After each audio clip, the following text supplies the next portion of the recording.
On to a little more about wind.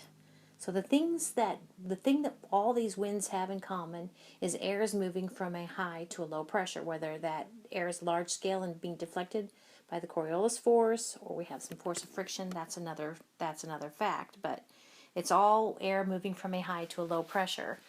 And we said that the greater the pressure gradient force, the tighter the isobars, the more drastic the pressure changes with a short period of distance, then we're going to have stronger winds. They all have that in common. So we have these different scales of wind, starting with the micro scale. So the microscale winds last the shortest amount of time. This says seconds to minutes. Examples would be wind gusts, microbursts, and dust devils. Then we have a larger scale. Larger scale both with regard to how long it lasts and how much area it covers.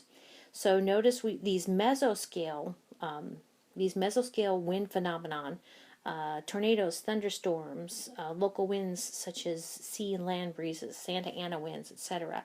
Those are called mesoscale. They last longer. They can last from hours to days, and they are larger. And then beyond mesoscale, we have the macro scale, synoptic scale or planetary scale. Now these actually cover larger areas and they last for longer times.